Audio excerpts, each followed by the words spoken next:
Dalhin mo kami sa kanya. Tumango si Little Sister.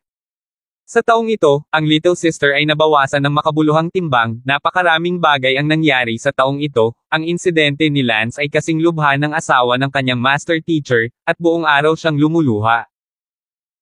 Sa sandaling ito, si Lance ay lumipad sa isang tiyak na gilid ng bangin sa likod ng bundok, si Lance ay nakaupo sa lupa sa isang nawawalang kalagayan.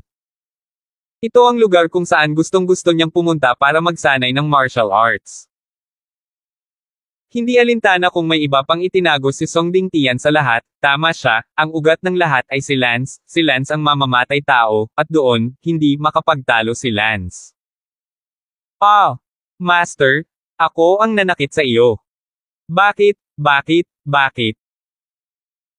Binasag ni Lance ang batong pader ng suntok, ang pader na bato ay walang tigil sa pagbagsak ng mga bato, ang mga bato ay nabasag sa tuktok ng ulo ni Lance, si Lance ay mabilis na nabasag, ngunit wala siyang pakialam kahit kaunti sa look kanyang sarili.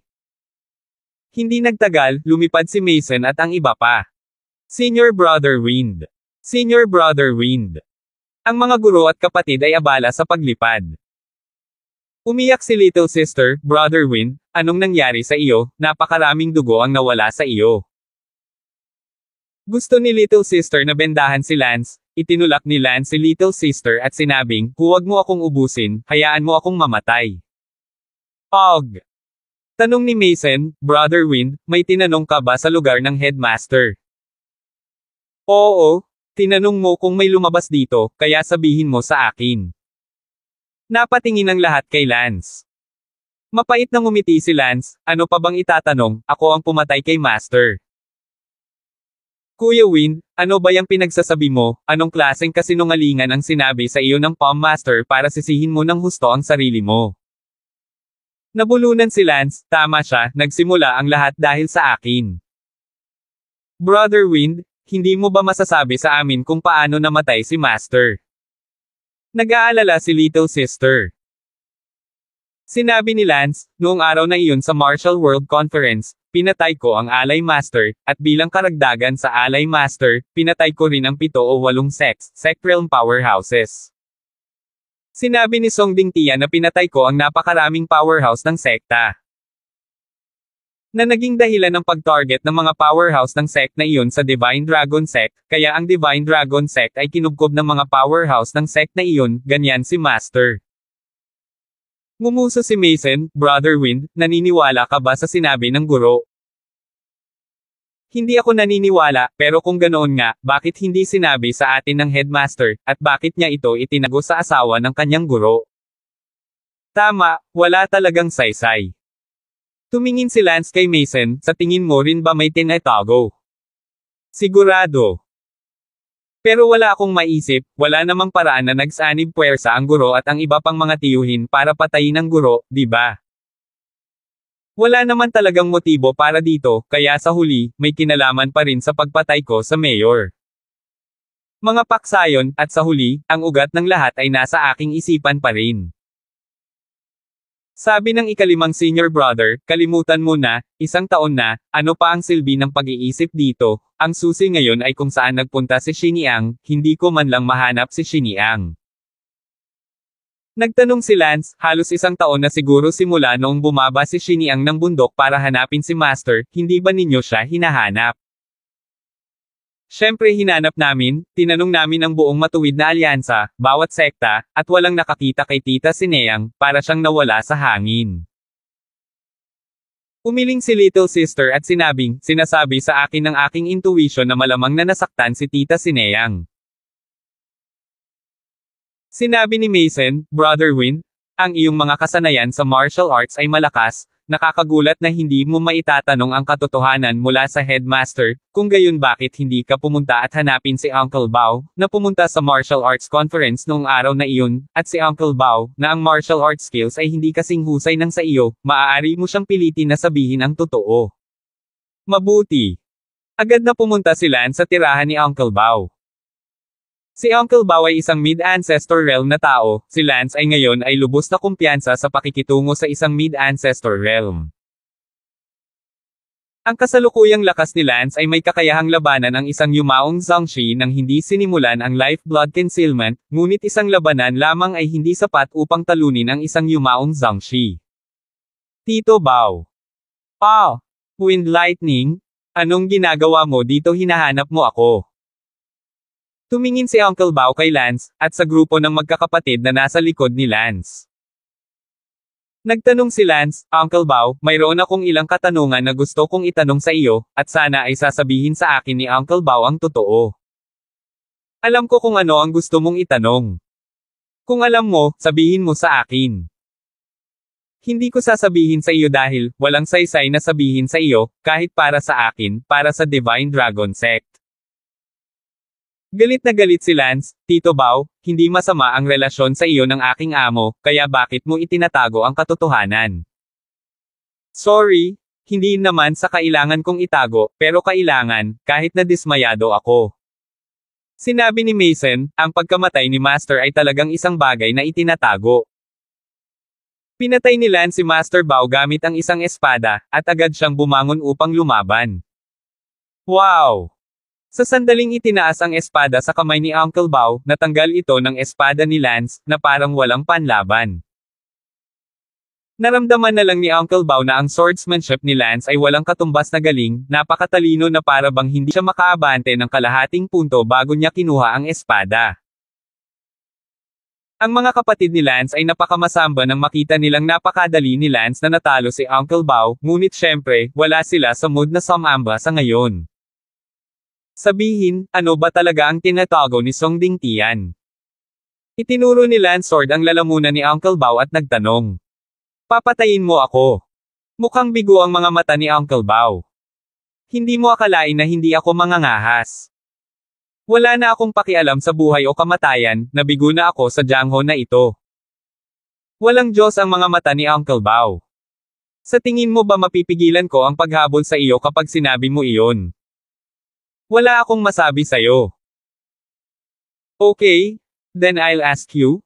Sabi ni Song Dingtian na ang iilan sa inyo na pumunta sa martial competition noong araw na iyon ay sinalakay ng mga malalakas na lalaki mula sa ibang sekta, totoo ba o mali ang pangyayaring ito? Nag-alinlangan si Tio Bao at sinabing pareho, totoo ang bagay na ito. Kung gayon ang aking Panginoon, na pinatay ng pinakamalakas sa mga sektang iyon, totoo ba o mali ang bagay na ito? Hindi kita masagot. Good. Ibig sabihin may problema dito, hindi ba namatay ang amo ko sa pagkubkob ng malalakas na sekta, pinatay ba ni Song Dingtian ang amo ko? Phew! Huminga ng malalim si Tio Bao at sinabing, hindi. Kung gayon bakit itinago ni Song Dingtian ang katotohanan? Wala akong masasabing komento. Hindi nagtanong si Lance, isa lang ang alam niya, na may nakatagong dahilan na pagkamatay ng kanyang amo, isang nakatagong dahilan na pinili ng mga tiyuhin ng Divine Dragon School na magkasamang pumunta sa martial arts tournament na tumulong itago. Bakit ganoon talaga? Hindi ito maisip ni Lance.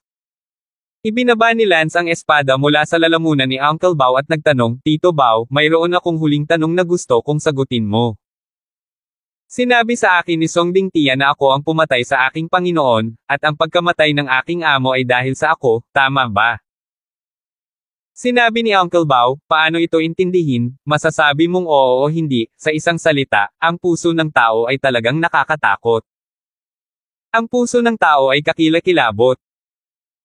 Sige, ayoko nang magsalita pa, kung hindi mo ako papatayin, edi umalis ka na, at huwag mo nang tanungin iyong ibang mga tito, katulad ko rin sila, hindi sila magsasalita. 11:52. Tito Bob, wala ka bang sasabihin? Ano? Gusto mo akong patayin? Sa sandaling iyon, lumipad ang Fire Demon Beast at sumigaw, Brother Chen, posible bang gamitin ang mesmerism sa kanya? Umiling si Lance at sinabing, ang aking hypnotic song ay malamang na masyadong mababa sa harap ng isang Zhangxi Realm powerhouse. Gayunpaman, susubukan ko ito. Kaagad na ginamit ni Lance ang kanyang hypnotic song mesmerism kay Uncle Bao, at tulad ng kanyang inaasahan, ang kanyang hypnotic na kanta ay masyadong mababa ang level para ilarawan sa harap ng isang malakas na tao ng Zhangxi level, at hindi posibleng magkaroon ng anumang epekto sa Zhangxi Realm. Kailang maunawaan ni Lance ang mas mataas na antas ng hipnotismo kung gusto niyang patuloy na taglayin ang hipnotismo, at kailangan niyang nasa master level sa hipnotismo bago siya magkaroon ng anumang kapangyarihang pumatay laban sa isang Master Realm powerhouse. Bukod dito, bagaman si Lance ay mas malakas kaysa kay Uncle Bao, in terms of realm, si Lance ay nasa maagang yugto pa lamang ng clan, at kahit na ang kanyang nakakatuwang diskarte ay nasa clan master level din, hindi pa rin siya magiging epektibo laban kay Uncle Bao. Let's go! Pumunta sa isa pang Uncle Bao at magtanong, hindi ako naniniwala na lahat ng iba pang mga tiyuhin ay nananatiling tikom ang kanilang mga bibig.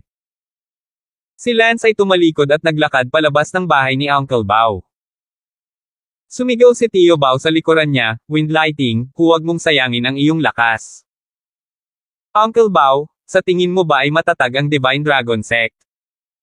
Ganyan ba katwiran ang lahat? Kung totoo iyon, matagal nang makapangyarihan ang Divine Dragon Sect. Pagkatapos ay lumapit si Lance kay Uncle Yushi. Isa rin si Uncle Yushi sa mga nakapunta sa martial arts tournament. "Wind Lighting, ano ang hinahanap mo sa akin?" Tanong ni Uncle Yushi. Agad na naglabas ng lumilipad na aparato si Lance at sinabing, "Uncle Yushi, nasa late ancestor realm ka rin, tama ba?" Tiningnan ni Uncle Yushi ang lumilipad na aparato sa kamay ni Lance at nilunok ang kanyang laway. Nakilala niya ito bilang isang flying magic treasure, ngunit ang ikinagulat niya ay, hindi ba nawasak ang flying magic treasure? "Uncle Yushi, mas mahina ka lang ng kaunti sa aking amo, at higit sa kalahati ay kasing mahina ni Song Dingtian, tama ba?" Sinabi ni Uncle Yushi, "Ano ang gusto mong sabihin, Wind Lightning?" "Oh, Uncle Yushi, dapat kilalanin mo itong bagay na hawak ko. Isang lumilipad na magic treasure." Haha, medyo marunong pa rin si Uncle Yushi. Oo, ito talaga ang Flying Heavenly Dharma Treasure. Pero hindi ba nawasak ang Flying Heavenly Magic Treasure? Bakit mayroon ka pa? Sabi ni Lance, "Sinabi ko ba sa iyo na isa lang ang flying spell?" Ibig mong sabihin, may dalawang lumilipad na magic treasures. Nanginginig ang katawan ni Uncle Yushi, isang matako na titig sa kanyang mga mata. "Hindi mo ba nakita iyon? Bakit ang dami mo pa ring tanong, Uncle Yushi? Kung taglay mo ang Flying Heavenly Magic Treasure, kung gayon tiyak na madadapa mo si Song Dingtian ng marahas, at maging, sa buong Jiangho, lahat ng yumaong Grandmaster. Tiyak na walang maraming tao ang makakatalo sa iyo. Ang iyong lakas ay maaaring may rank sa unahan ng wala sa oras. Uncle Yushi, gusto mo bang angkinan ang Flying Heavenly Magic Treasure?" "Wind Lightning, ibig mong sabihin, gusto mong ibigay sa akin ang Flying Heavenly Magic Treasure?" "Oo, gusto kong ibigay sa'yo." Talaga? Syempre totoo, mukha ba akong nagbibiro? "Uncle Yushi, nung una, you and my master, medyo maayos din naman ang relasyon nyo, no? Syempre, kami ni Denver na lumaki sa iisang dibisyon ng magkasama, at nagsuot pa kami ng parehong pantalon noong mga bata pa kami." Si Uncle Master Yushi ay abala sa pagtango ng kanyang ulo, papalapit. Sinabi ni Lance, "Uncle Master Yushi, mayroon kang Flying Heavenly Magic Treasure, kaya siguradong hindi mo nakalaban si Song Dingtian, ano ang unang bagay na gusto mong gawin?" Matatalo ko ba talaga ang Paladin? Sure. Definitely. So, anong gusto mong gawin ko? Tanong ni Uncle Yushi. "Gusto kong tulungan mo akong turuan ng leksyon si Song Dingtian. Talunin natin siya sa ulo ng baboy." Ngunit, ganoon din iyon? Kung tutuusin, ito ay ang headmaster, at ang Divine Dragon School ay mayroon pa ring napakaraming assistant teacher na tiyuhin at mga ninuno, paano ako papayagang makipaggulo? "Uncle Master Yushi, dahil mayroon kang Flying Heavenly Magic Treasure, ayaw mo bang maging paiba-iba at hayaan mo pa ring kontrolin ka ni Song Dingtian?" "Sige, hindi ako magtatagal, ibibigay ko sa iyo ang Flying Heavenly Magic Treasure muna, at pag-uusapan natin ang iba pa." Mabuti. Agad na ibinigay ni Lance ang Flying Heavenly Magic Treasure kay Uncle Yushi. Medyo hindi naniniwala si Uncle Yushi, napakamahalagang kayamanan ng Mahika, sinabi lang ni Lance na ibigay ito. Ito ay hindi isang uri ng pandaraya, hindi ba? Tanong ni Uncle Yoshi. Wala ka bang lakas ng loob? Bakal sa likod. Mabuti. Inilagay ito ni Uncle Yoshi sa kanyang likod. Sinabi ni Lance, upang maiwasan ang trahedya ng huling kaalyado ng Inkstone School, tutulungan kita ngayon sa paggamit nito. Sinabi ni Lance sa sasakyang panghimpapawid, bilang 3, itakda ang bilis sa 200 kada oras. I drop. Itinakda ito ng lumilipad na makina nang marinig ang boses ni Lance. Gulat na sabi ni Uncle Yoshi, oh my God, ang magic treasure na ito ay psychic pa rin, nakakaintindi talaga ito ng mga salita ng tao. Oo nga. Hindi nagabala si Lance na ipaliwanag sa kanya na ito ay isang voice control system. Uncle Yoshi, low speed ang itinakda ko para sa iyo. Kapag natutunan mo kung paano kontrolin ang iyong katawan, babalikan kita sa full speed. Kung babalik ka sa full speed, ang bilis ay mga 2,000 kada oras. Mabuti. Kapag handa ka na, pindutin ang button na ito at agad na umalis. Sa sandaling pinindot ito ni Uncle Yoshi, lumipad ito sa kalangitan, ngunit hindi masyadong mabilis, dahil nagtakda lamang si Lance ng bilis na 200 bawat oras. Wow! Si Uncle Yoshi ay hindi kapani-paniwalang lumilipad sa langit. Sa lupa, tinanong ni Kuya, Brother Wind, hindi ba tayo pumunta sa kanya para tanungin siya tungkol kay Master? Bakit hindi mo siya tanungin ngayon? Sa halip, bigyan siya ng Flying Heavenly Magic Treasure. Sabi ni Lance, huwag kang mag-alala, maya-maya ay papagsalitin ko siya, sa ngayon ay bibilhin ko muna siya, gagawin ko si Uncle Yoshi sa katauhan ko, Uncle Yoshi will be able to talunin si Songding Tian gamit ang Flying Heavenly Magic Treasure, pagkatapos nito, magiging madali na ang lahat. Makikinig ba siya sa iyo? It will, because, although he's using that flying machine, only I can control it, and if I don't let him use it, he can't use it. Ah, so magical. Talagang kilalanin ka bilang iyong master, ha? Masasabi mo yan. Lumipad si Uncle Yoshi sa kalangitan sa loob ng 10 minuto, pagkatapos ay lumapag. Ngumiti si Lance, Uncle Yoshi, medyo matalino ka, natutunan mong ilapat ito ng flexible ng napakabilis. Hahatama na wag mo nang tingnan kung sino yung Tito Yoshi mo, yun yung nakasuot ng pantalon ng master mo noon. Oh! Natahimik si Lance, nang ipinagmamalaki ng Uncle Yoshi na ito ang kanyang sarili, kailangan pa niyang isama ang amo ni Lance. Good, Uncle Yoshi? I'll set you at full speed now? Kaya humanda ka, huwag kang tumulad sa kakampi ng Yanshan School at masagasaan at mapilayan. Manam. Kinakabahan si Uncle Yoshi. Sinabi ni Lance sa sasakyang panghimpapawid, numero 3, mula ngayon, ang iyong codename ay mapapalitan ng Uncle Master Yoshi Model. Drip. Tumulo ang lumilipad na makina, matagumpay na nabago ang mga paunang setting. Uncle Master Yoshi Model, ipagpatuloy mo ang buong bilis. Tumulo. Sige, Uncle Master Yoshi, maaari kang lumipad ng buong bilis. 11:53. Ham. Sa sumunod na segundo, sumugod si Uncle Yoshi sa langit. Wow! Napasigaw si Uncle Yoshi, naramdaman ang hindi kapani-paniwalang bilis. Ganun din, si Uncle Yoshi ay pumailanglang sa langit ng kalahating oras bago lumapag, kalahating oras, napakalayo na niyang nil-iPad kaya aabutin ng mahigit kalahating araw para maabot ito sakay ng kabayo. Mahal na mahal ni Uncle Master Yoshi ang Flying Magic Treasure na ito, at sinabing hindi na niya ito ibabalik kay Lance. Bumagsak si Uncle Yoshi sa lupa. Kumusta, Uncle Yoshi? Haha, ang galing, confident na ako na kaya kong talunin si Master. Uncle Yoshi? Itong Magic Treasure? Boses ko lang ang nakikilala niya, pinapahiram ko lang sa iyo para magamit mo ngayon oh. Ito. Pero huwag kang mag-alala, bagamat ipinahiram sa iyo, balak kong ipahiram ito sa iyo habang buhay, kaya't para na rin itong ganap sa iyo. Salamat, Windy.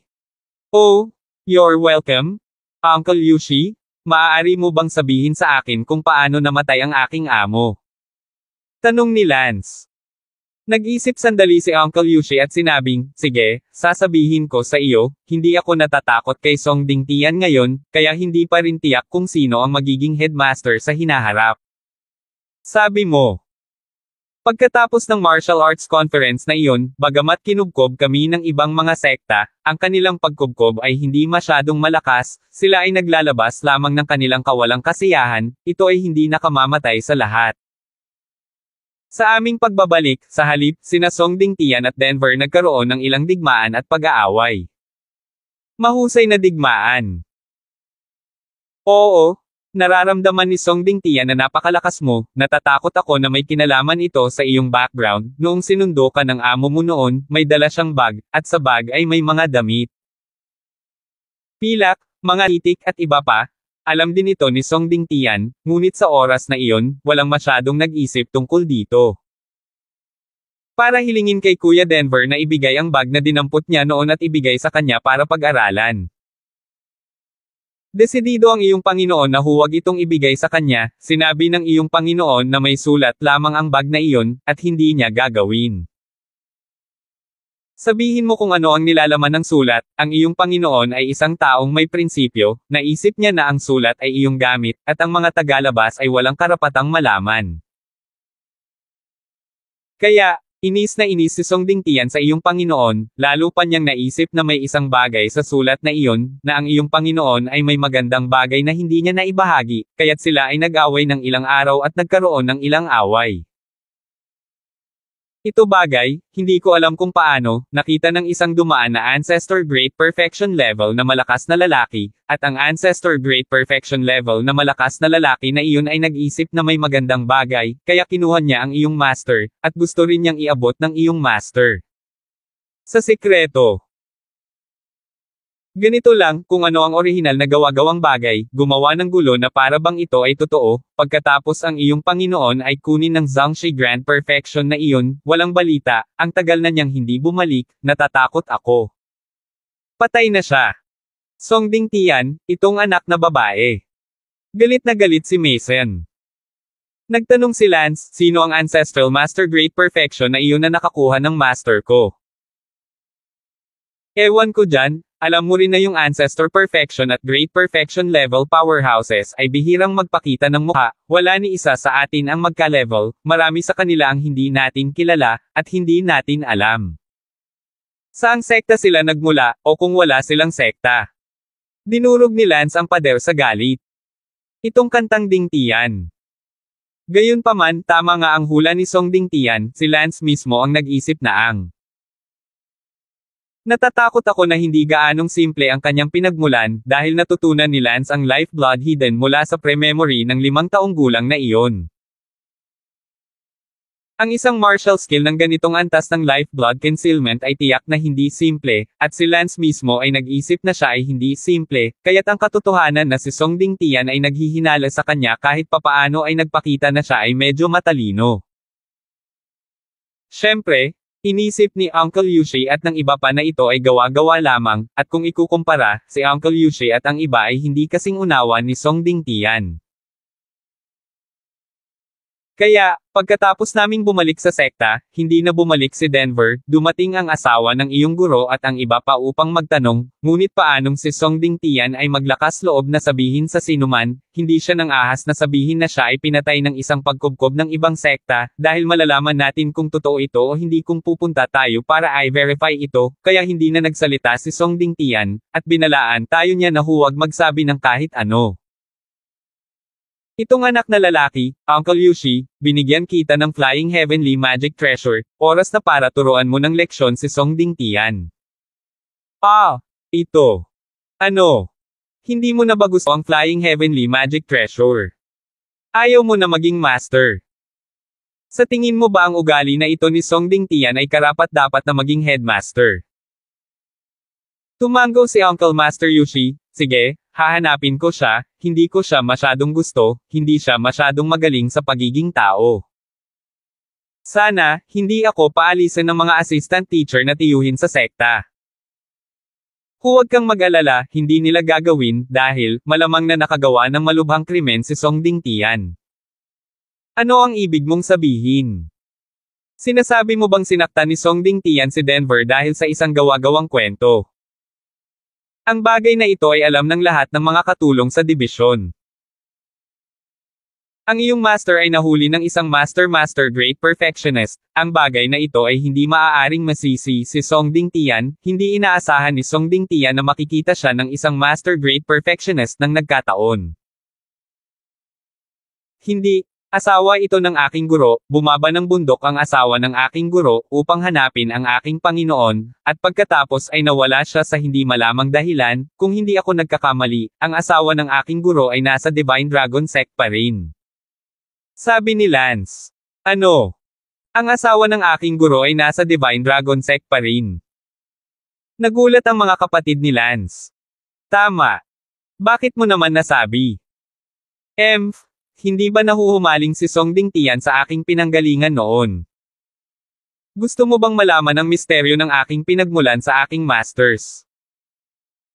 Kaya naman, malamang na ang asawa ng aking guro ay itinago ni Song Dingtian, at ito ay nakatago sa banal Dragon Sect. Ang dahilan kung bakit itinago ni Song Dingtian ang asawa ng aking guro, hindi na kailangang sabihin, ay malamang na gusto niyang malaman ang aking pinagmulan sa pamamagitan ng asawa ng aking guro. Hindi pwede. Lahat ay tumingin kay Lance na hindi makapaniwala. Kung hindi, paanong nawawala ang nanay ng aking guro kung ang galing niya? Heavens, kung talagang itinago ni Song Dingtian si Sina, kung gayon si Song Dingtian ay talagang nakagawa ng isang malaking kasalanan ng Divine Dragon Sect. Uncle Yushi was busy. Sa ngayon, sa isa sa mga makalangit na piitan ng Divine Dragon Sect sa ilalim ng lupa, si Sina, ang asawa ng guro ni Lance, ay ligtas na nakatali sa isang pader na bato, ang kanyang mga buto ng loot sa likod ay nakalock, kaya't si Sina ay hindi makapagbigay ng anumang kapangyarihan at ay nasa ilalim ng lupa buong araw sa madilim at walang araw na lugar na ito. Itong makalangit na prison, ang palmist lamang ang makakababa, dahil ang pasukan ay nasa silid ng palmist, kadalasang ginagamit ito para makulong ang mga partikular na makabuluhan at makapangyarihang mga bilanggo, ngunit ang isang bilanggo sa antas na ito ay hindi nakikita sa loob ng mga dekada, kaya kadalasan nakalimutan ng lahat ang tungkol sa pagkakaroon ng heavenly prison na ito, walang sino man ang mag-iisip na ang heavenly prison na ito ay may mga taong nakakulong. Sa sandaling ito, bumukas ang heavenly prison at pumasok ang isang tao. Si Song Dingtian iyon. Song Dingtian. Kinagat ni Sina ang kanyang mga ngipin at sinabi. Sina, bakit hindi mo sinabi sa amin ang misteryo ng pinagmula ng Wind Lightning? 11:54. Huwag mong sabihing walang sikreto, kahit na mayroon, hindi ko sasabihin sa iyo ang asong ito. Galit na galit ni Sina. Isang taon na simula nung ikinulong kita at hindi mo pa rin sinasabi sa akin, kaya parang wala na akong choice. Anong gusto mo? Alam ng asawa ko at hindi kita pababayaan. Your husband. Di ba sabi ko sa'yo patay na siya? Hindi ako naniniwalang patay na siya. Matigas ang ulo mong babae. Well, wala akong balak na hawakan ka pa rin, kaya sasabihin ko sa iyo ngayon. Totoong hindi ko masisiguro kung patay o buhay si Denver, dahil siya ay orihinal na nahuli ng isang malakas na tao na isang mahusay na master, at nakita ako ng malakas na lalaking iyon na nakikipaglaban kay Denver, na para akong nakikipaglaban para sa isang mahusay na bagay, kaya nahuli niya si Denver at tiyak na pinilit siyang tanungin siya, at ngayon ay isang taon na ang lumipas at hindi pa bumabalik si Denver, ibig sabihin ay patay na siya. Ang malakas na lalaking iyon ay hindi makapagtanong ng anumang bagay na may halaga, kaya natural na hindi na siya kailangang itago. Hindi siya mamamatay. Hahaha, Sina, ang muwang mo talaga. Sa totoo lang, gusto rin kita noon, total sikat ka at sensational, walang lalaking aayaw sa'yo, pero sa kasamaang palad, wala si Ding sa akin. Ang mga tingin ni Ro, kaya nakikita ko lang siyang pakasalan ka. Kaya, hindi ko kailanman nagustuhan si Denver, at sa pagkakataong ito nang tanungin ko siya tungkol sa pagkahumaling sa pinanggalingan ni Lance, hindi man lang niya ito inisip at sabi niya wala naman, mas lalo akong naniwala sa ganyang ugali na dapat may alam siya. Ikaw ay kasuklam-suklam at walang hiya. Kahit anong sabihin mo, anyway, it's been a year. And you can't ask anything from your mouth? So I guess wala ka rin alam. Oh, totoo naman na walang sikreto ang wind lightning, pero yun ang hindi mahalaga, ang mahalaga ay ayaw na kitang ikulong. Sinabi ni Sina, kung gayon, bakit hindi mo ako mabilis na palayain? Hahaha, ang uwang mo, hindi mo ba nahuli ang sinasabi ko? Ayoko nang makulong ka, ayoko lang buhayin ka. Akala mo pakakawala na kita. Buhay at ibunyag na bihag kita. Huwag kang magpakatanga, simula ng araw na ikinulong kita, hindi na ako naglakas loob na buhayin ka, ang dahilan kung bakit hinayaan kitang mabuhay ng matagal ay para lang malaman kung may ay anumang mga lihim sa pagkabata ng wind lightning noon. Ngayon, magpapanggap akong walang mga lihim, at maaari kang maging malaya. Ikaw. Pakiramdam ni Sina ay ayaw sa loob at pilit na nagpupumiglas, ngunit habang siya ay nagpupumiglas, lalo siyang nawalan ng lakas, at ang likod ng kanyang loot bone ay nakakulong sa sakit. Tumigil ka na sa pagpupumiglas, walang kwenta, walang makakaalam na hawak kita dito, at pagkatapos kitang patayin, gagamit ako ng pulbos ng bangkay para gawing bangkay ka, tapos mawawala ka talaga dito. Sayang lang napakagandang dilag, aba, kung hindi dahil nababalutan ka na ngayon ng dumi at buto, na talagang hindi ako makabuo ng pagnanasa, gusto talaga kitang sipain, kung tutuusin. Ikaw ang Diyos ako noong una, ha? Ba! Si Sina isang subo ng tubig ay gustong daran si Songding Tian, ngunit walang laway, ang kanyang mga labi ay tuyong-tuyo kaya hindi siya nakainom ng kahit isang patak ng tubig nang hindi bababa sa isang buwan, kahit na si Songding Tian ay hindi pumatay. Siya, ngunit paminsan-minsan lang siya, bumaba lang ng isang buwan o kahit 2 buwan, at pagkatapos ay binigyan siya ng ilang steamed buns para hindi mamatay sa gutom. Si Sina ay naging balat at buto na, halos isang layer na lang ng balat ang natitira. Sa kanyang katawan, at ang kanyang hitsura ay mukhang kakilakilabot, bago kahit na ang pinakamagandang tao, na gutom sa loob ng isang taon, walang kagandahang mapagsalita. Tama, Sina. Bago ka mamatay, may sasabihin ako sa iyo. Dapat mong makaligtaan ang wind lightning, ha? Bumalik siya. Tumingin si Sina kay Songding Tian at nagpumiglas. Gusto mo siyang makita, ha? Ang batang ito, gusto ko siyang patayin. Naisip ni Songding Tian si Lance at biglang nakaramdam ng galit sa loob niya. Ang galit na ito ay walang lugar para sa kanya upang ilabas. Bang! Sinuntok ni Songding Tian ang payat na tiyan ni Sina. Ni hindi nagsuka si Sina ng ilang patak ng dugo dahil sa matinding kakulangan ng tubig. Hindi ko siya matuturuan ng leksyon, kaya kailangan kitang bugbugin para may bulalas. Sabi ni Songding Tian. Hahaha, Songding Tian, Winder ay papatayin kanya maya-maya. Sabi ni Sina habang nagngangalit ang mga ngipin, nang makitang galit na galit si Songding Tian, alam ni Sina na malamang na wind lightning ang gumawa kay Songding Tian. Magdusa ng husto at wala siyang magagawa tungkol dito. Hinawakan ni Songding Tian ang buhok ni Sina at kinagat ang kanyang mga ngipin, ikaw ay namamatay sa iyong sarili at nagmamalasakit ka pa rin sa akin, kahit na maaaring malampasan ako ng wind lightning isang araw, kaya ano, hindi niya malalaman na pinatay ko ang asawa ng kanyang guro sa aking sariling kamay. Pagkatapos sabihin iyon, itinuro ni Songding Tian ang garapon ng alak sa lupa at sinabing, alam mo ba kung ano ang nasa garapon na ito? Palbo ng bangkay, malapit ka nang maging palapag ng tubig ng bangkay sa lugar na ito, hahaha. Tumawa ng malakas si Songding Tian. Pagkatapos, tinakpan ni Songding Tian ang bibig ni Sina at nalagutan ng hininga hanggang sa mamatay. Desperado si Sina, kahit na nakalock ang pipe bone niya sa likod at masakit para sa kanya na gumalaw, ngunit dahil sa kanyang survival instinct, nakalimutan niya ang sakit at walang tigil na pakikibaka. Sa sandaling ito, sa lupa 100 metro sa itaas. Dumating sina Lance at Uncle Yoshi. Kasama nila ang grupo ng mga kapatid ni Lance. Songding Tian, lumabas ka. Ilang beses sumigaw si Lance. Walang tugon mula kay Songding Tian.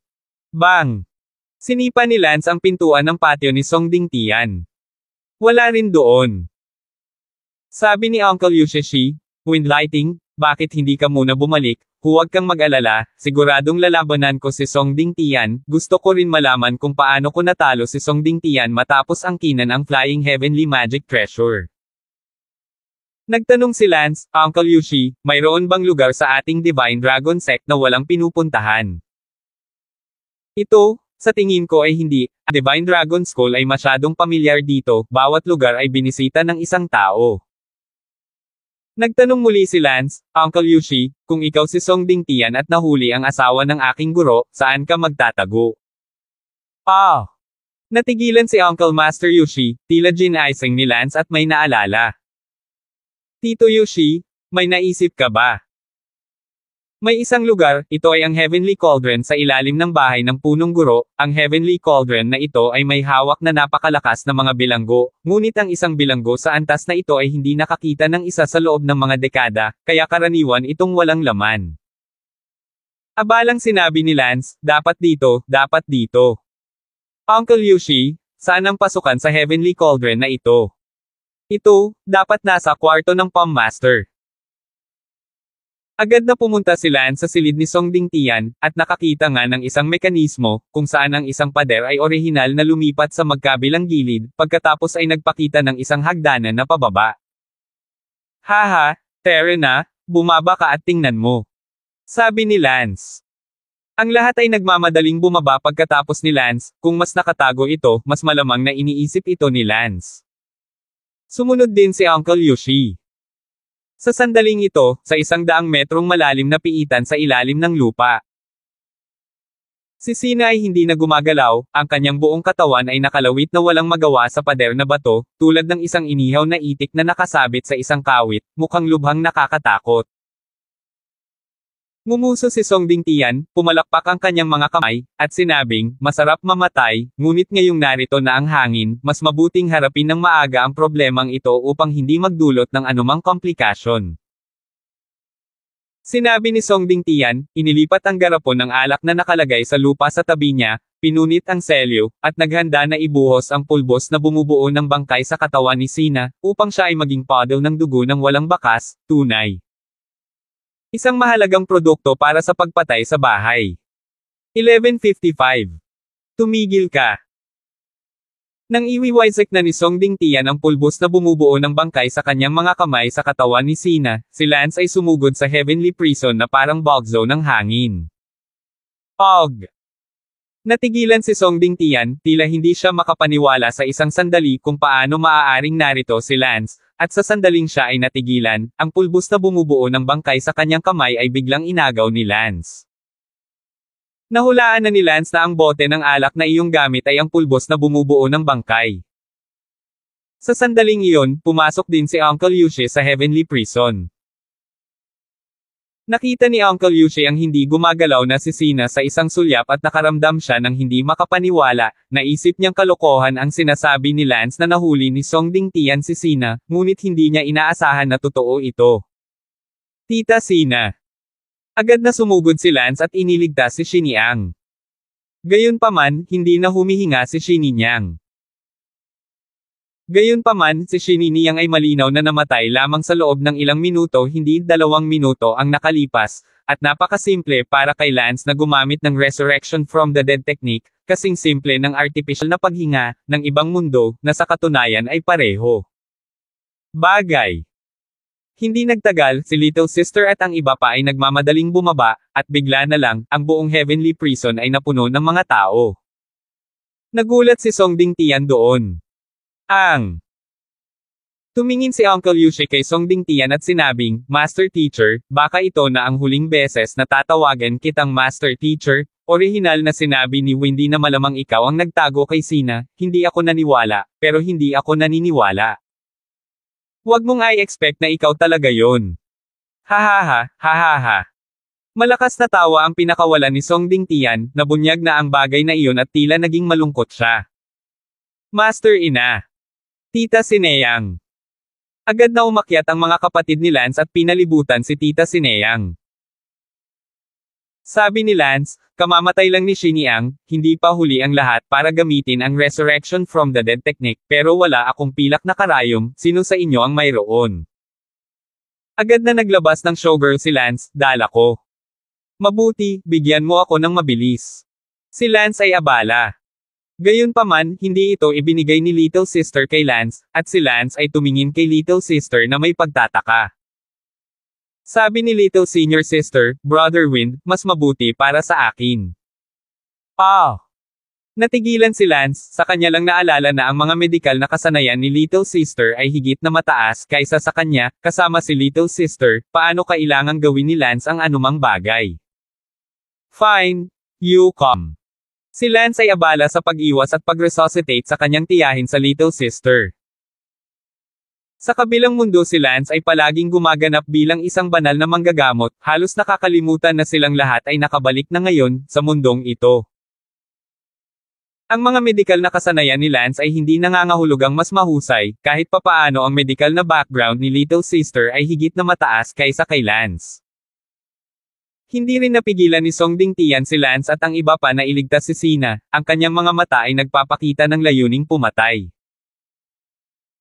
Natawa si Song Dingtian, good to come, today, wala ni isa sa inyo ang lalabas ng buhay. May daan sa langit na hindi mo pupuntahan, walang pinto sa impyerno na pupuntahan mo para ihagis, ito ang gagawin mo. Pinilit akong gawin. Handa si Song Dingtian na gumawa ng pagpatay, ngayon ay kumalat ang bagay na ito, hindi siya maaaring tumambay sa Divine Dragon Sect, kaya maaari lamang siyang kumuha ng desperadong sugal, wala siyang pakialam kung magagawa pa iyon ni Lance. Lakas, maaari lamang siyang sumugal at patayin sila. Ngumuso si Lance na may pang-aalipusta. Sabi ni Uncle Yushishi, Song Dingtian, sobra na ang ginawa mo. Hindi ginagawa ng mga tao para sa kanilang sarili, parurusahan sila ng langit, hindi mo ba alam, ang sisihin lamang si Denver at ang kanyang asawa na hindi alam, ikaw Haoyun, bakit ka nakialam, hinahanap mo ang kamatayan. Ngumuso si Uncle Yushi, paano? Sasanayin mo ba akong pumatay kasama mo kapag nakita mong nahayag na ang mga bagay? Ikaw ang nakabunggo sa akin, hindi mo ako masisisi. Ha. Tumawa ka at ngumuso, Song Dingtian, sa tingin mo kaya mo akong patayin. Napaatras si Song Dingtian, mapapatay ko man o hindi, alam mo mismo, ang yumaong Sect Master, may pagtutol ka ba sa harapan ko? Oo. Walang kalaban-laban na talunin ka, pero noon pa, hindi na ngayon.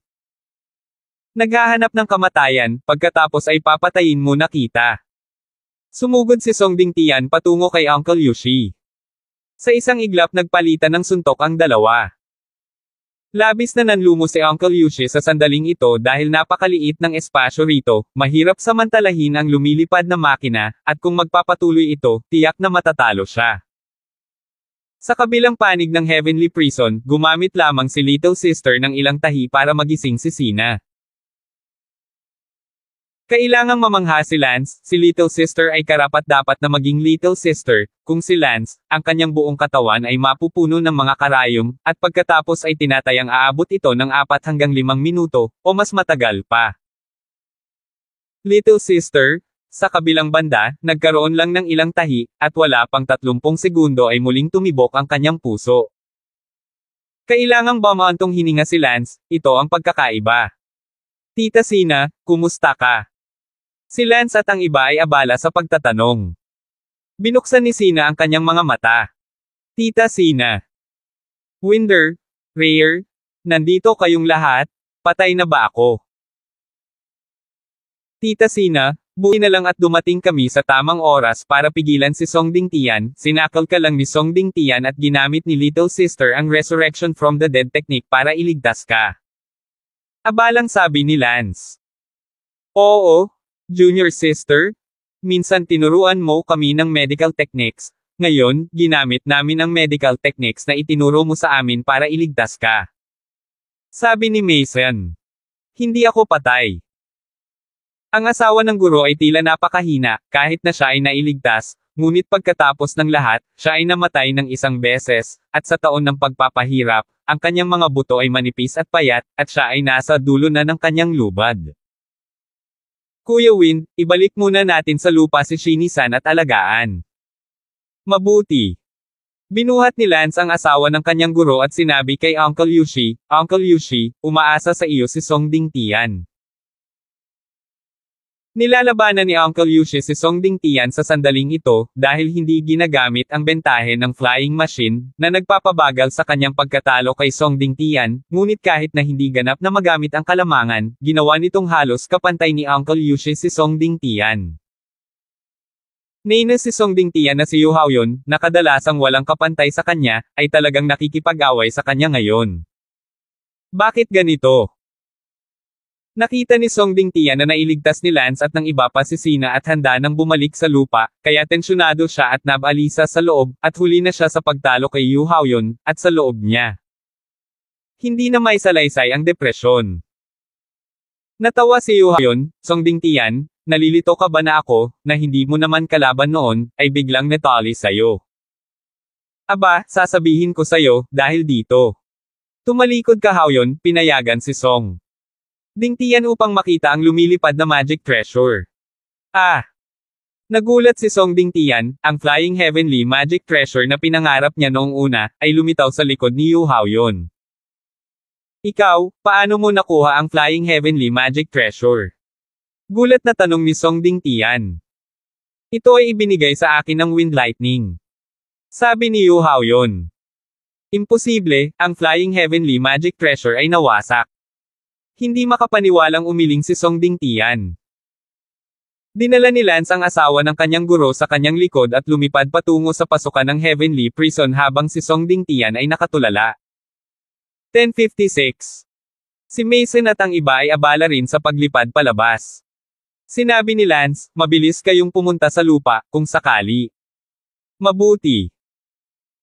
Si Mason at Little Sister at ang iba pa ay agad na sumugod sa lupa. Si Song Dingtian ay, pagkatapos ng lahat, ay isang makapangyarihang yumaong ninuno. Kung determinado siyang pumatay, natatakot ako na si Uncle Yushi at Lance ay hindi mapipigilan siya ng buo sa oras. Si Mason at ilang iba pang mga kapatid, isa o dalawang pagkamatay ay hindi maiiwasan, kaya totoo lang na sila, ang Unity Realm, ay mabilis na sumugod sa lupa. Imposible, imposible, ang flying heavenly magic treasure ay malinaw na nawasak. Medyo hindi makontrol ang emosyon ni Song Dingtian, sa kanyang mga mata, ang napaka-unworthy na si Yushi ay maaaring magkaroon ng flying heavenly magic treasure, habang siya ay palaging pinapangarap. Pero hindi pwede, sobrang hindi balanse ang puso niya. Hahaha, Song Dingtian, gusto mo rin ang flying heavenly magic treasure? Tama, noong una ay kilala kita, ngunit alam kong hindi ka makatulog ng mga araw at gabi sa pagnanais nitong flying heavenly magic treasure, at sa huli, Wind Lightning.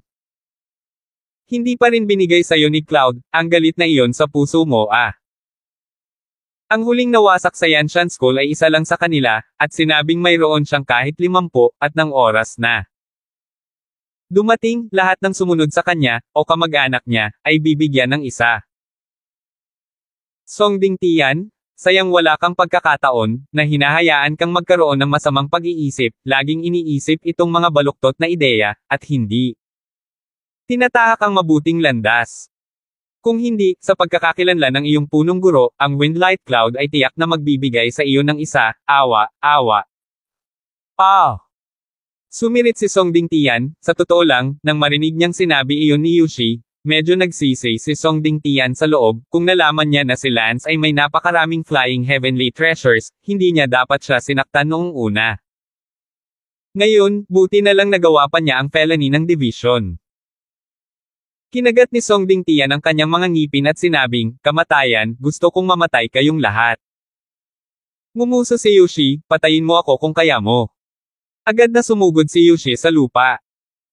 Sa oras na ito, si Lance at ang iba pa ay nakarating na sa lupa.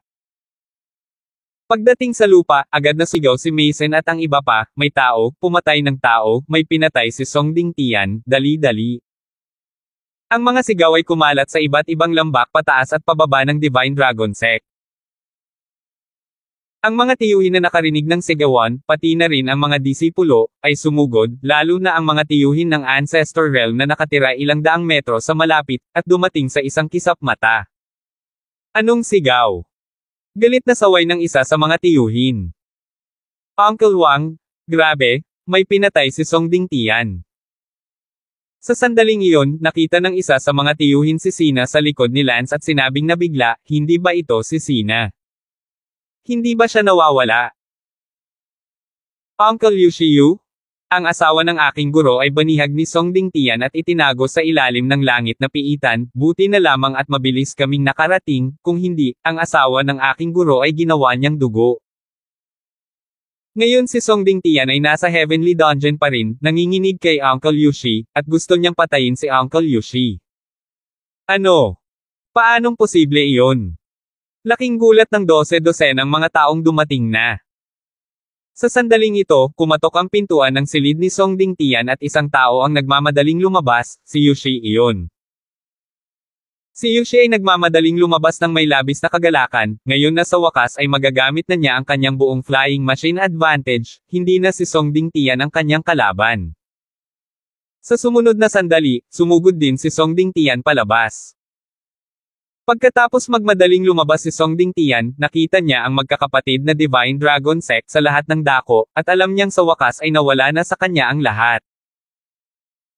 Natakot din ang mga sumugod palabas nang makita nilang hinahabol ni Song Dingtian si Yushi palabas, ang katotohanan ay nasa harapan nila, at kailangan nilang maniwala kung hindi. Sinabi ng isa sa kanila, isang tiyuhin, Senior Brother Palmist, ginawa mo ba talaga ito? Huminga ng malalim si Song Dingtian at sinabing, naniniwala ka ba sa akin kapag sinabi kong hindi? Senior Brother Palm?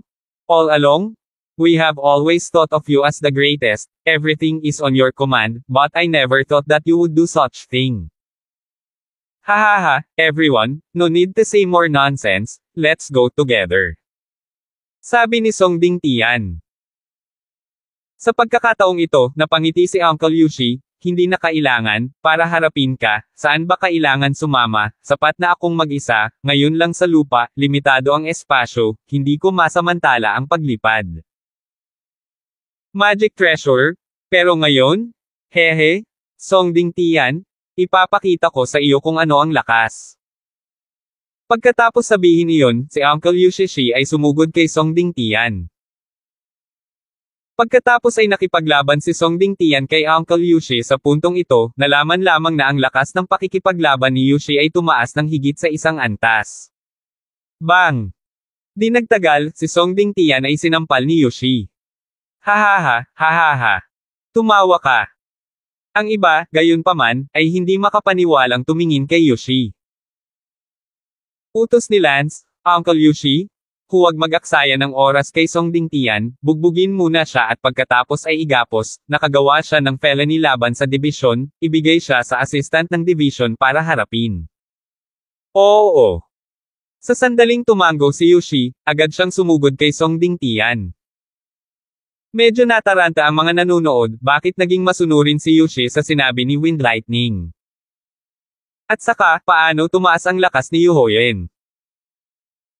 Sinabi ni Lance sa mga tiyuhin na iyon, mga tiyo at tiyuhin, huwag kayong malito, binigyan ko si Uncle Yushi ng flying magic treasure, kaya na-spike na niya si Song Dingtian, kung wala na, si Uncle Yushi ang susunod na pinuno ng paaralan. Kailangan ko munang bumalik para alagaan ang asawa ng aking guro, kaya tumulong kayong arestuhin si Song Dingtian. Lumipad palayo si Lance dala ang asawa ng kanyang guro sa kanyang maputlang likod. Lumilipad pabalik sa kanilang sariling tirahan, bitbit si Tita Sina pabalik sa kanyang silid. Utos ni Little Sister, pumunta ang isa sa inyo at kumuha ng mangkok ng lugaw. I'll go. Sabi ni Sixth Senior Sister. Si Lance at ang iba ay nanunood habang ginagamot ni Little Sister ang kanyang guro. Sinabi ni Little Sister, ang kakulangan ng tubig ni Shifo ay napakatindi na ang kanyang mga organo ay naninigas. Ah, grabe. Yung Song Dingtian, anak ng aso.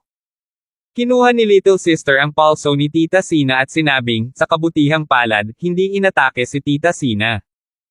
Mabuti yan. Sige, pakainin mo si Shini Niyang ng lugaw, malapit nang mabawi ni Shini Niyang ang kanyang espiritu, talagang nawalan siya ng enerhiya. Pagkatapos kumain ng isang mangkok ng lugaw, ang asawa ng guro ay natulog at nagpahinga. Dumating si Lance at ang kanyang mga kapatid sa Divine Dragon Sex Council Hall. Sa ngayon, nakatali na si Song Dingtian, at binibigyang halaga ni Yu Yushi ang kanyang pipe bones, hindi na nahirapan si Song Dingtian. Nandoon ang lahat ng nasa Grand Hall of Deliberation, naghihintay na lamang na dumating ang Assistant Master at harapin ito. Pumasok si Lan sa Grand Hall of Deliberation, nakita si Song Dingtian na nakaluhod sa lupa, at agad na umakyat. Pa! Sinampal ni Lance ang mukha ni Song Dingtian, pagkatapos ay sinipa siya sa mukha. Bumagsak si Song Dingtian sa lupa at ngumisi. Sa sandaling iyon, ang isa sa mga sina ay umungal, "Wind Lightning, ikaw ay walang pakundangan." Sa kanilang opinyon, si Wind ay talagang medyo mapangahas, si Song Dingtian ay nakagawa ng isang malaking krimen laban sa dibisyon, ngunit walang sinuman sa kanila ang may karapatang itapon si Song Dingtian, at maaari lamang silang maghintay ng tahimik para sa Assistant Divisional na lolo na lumabas. Masyadong mapangahas para sa isang alagad ng mas mababang henerasyon, ang Wind Lightning, na direktang sipain si Song Dingtian sa sandaling pumasok siya sa main hall. 10:57. Ngumuso si Lance, "Master Yang, ang sinipa ko ay si Song Dingtian, saan ako kumilos ng padalos-dalos?" Wind Lightning, may nagawang krimen si Song Dingtian, pero bago siya idispatcha ng assistant professor, siya pa ang pinuno ng school, not to mention you, even we don't have the right to beat him, you, Rei Junior disciple, ano ito kung hindi ka masungit. At saka, disipulo ka pa rin na natiwalag sa master. Sinabi ng isa pang tiyuhin, "Tama, Wind Lightning, lumalampas ka sa iyong autoridad, maaari kang makinig sa gilid, ngunit wala kang karapatang makialam sa mga bagay sa loob ng Divine Dragon Sect." Hahaha. Tumawa si Lance at sinipa muli si Song Dingtian sa mukha, at sinabing, "Sisipa ko na, paano na? Ikaw. Ikaw." Galit na galit ang lahat, ngunit walang nang-ahas na gumawa ng anuman, ngunit pinatay ng Wind Lightning ang kaalyado ng Liangshan Sect, at bagamat siya ay nasa unang bahagi pa lamang ng kanyang kasalukuyang kaharian, alam ng Diyos kung bigla niyang gagawin ang makapangyarihang pamamaraan ng kanyang paglabas. Nang wala kahit saan. Hinawakan ni Lance si Song Dingtian at sinabing, "Song Dingtian, ikaw ba?" Pa! Sinampal ni Lance si Song Dingtian ng kaliwang sampal at kanang sampal. Sa totoo lang, ang mga tiyuhin na iyon sa palasyo ay hindi nakatiis na makita ito, si Wind ay sumampal ng napakalakas, ang punto ay si Wind ay isang junior lamang, masyadong walang mga patakaran at asal, kahit isang bihag ay hindi dapat pretuhin ng ganito, not to mention na si Song Dingtian pa ang pinuno ng sekta ngayon. Tama na, Wind Lighting, tama na. Sa oras na ito, umungal ang isang nakatatandang tiyuhin na mas matanda pa. Huminto si Lance sa pagpapaypay kay Song Dingtian, tumingin sa tiyuhin na may kulay abong buhok at ngumisi, "Kawili-wili ka ba, Tito Bay? Halika, lumabas ka na, hindi ko nalalabanan si Song Dingtian, tingnan ko kung gaano karaming galaw ang magagawa mo. Sa pamamagitan ko, makikita ko kung gaano karaming mga galaw ang maaari kong gawin sa lakas ng aking spike alay. Ikaw." Nangangati sa galit ang mga ngipin ni Master Bai, nagalit ba si Lance sa kanya? Kahit ang kaalyado ay may spike, ilang galaw pa kaya ang malalampasan niya. Kung hindi ka maglakas loob, huwag kang magsalita ng walang kaparirikon. Tinapakan ni Lance ang ulo ni Song Dingtian, tinapakan siya sa lupa at sinabing, "Song Dingtian, inihagis mo ng ganito ang asawa ng aking guro, sinaktan ang aking Panginoon, at ngayon ang buhay at kamatayan ay hindi pa rin alam, at halos patayin ang asawa ng aking guro, hindi, napatay na ang asawa ng aking guro, kung hindi natin siya nailigtas, ang asawa ng aking guro ay patay na, kung hindi ka naghimagsik ngayon, ako, si Wind Lightning, ay nagrebelde sa iyo para sa isang malaking krimen." Umungol si Song Dingtian, "Wind Lighting, bitawan mo ang paa ng iyong aso. Yo-ho! Dog feet. You're still in the fucking mood to curse." Binigyan ni Lance ng isang mabangis na sipa ang hangin at mahinang sinipa ang bibig. Nagkaroon ng malakas na tunog, at ang bibig ni Song Dingtian ay puno ng dugo habang ang kanyang mga ngipin ay lumilipad kung saan-saan. Ang mga tao sa paligid ng palasyo na nakakita nito ay hindi maiwasang sumimangot, itong kantang Dingtian, masamang makipagkulitin sa kahit na sino, upang makipagkulitin. Wind Lightning Cloud. Ah! Umuungol si Song Dingtian sa sakit. Stop! Sa sandaling ito, ang boses ng isang matandang lalaki ay nagmula sa pasukan. Nang tumingin ang lahat, ito ay ang assistant ng guro, si Uncle Temple yan, at syempre, nawag siya ni Lance na Teacher Gong. Magbigay galang kay Uncle Temple yan. Pagpupugay kay Master Temple yan. Sumamba rin si Lance, isang malakas na tao sa kumpletong antas ng Sect Master Realm, hindi nang ahas si Lance na maging mayabang, kung sakaling hindi man lang manalo si Lance sa pamamagitan ng pagpapakita ng dugo ng buhay. Nakatago, tapos magiging pahinga, mas mabuting sumamba. Pumasok si Temple yan sa main hall, tumingin kay Song Dingtian na nasa miserableng estado at nagtanong, sino ang lumaban dito? Agad na sinabi ni Lance, Master Temple yan, ako ang nakabangga sa kanya. Namilog ang mga mata ni Temple yan, at sa sumunod na segundo, sa isang sampal, sinampal niya ang mukha ni Lance, at umikot at tumalbog si Lance, na bumagsak sa kanyang amo. Ang aking damo. Tumayo si Lance mula sa lupa at galit na nagmura. Talagang sinampal siya ni Shigong, at hindi nag-react si Lance kahit kaunti. Galit na galit ang puso ni Lance kaya lumipad ang 10,000 kabayong dayami.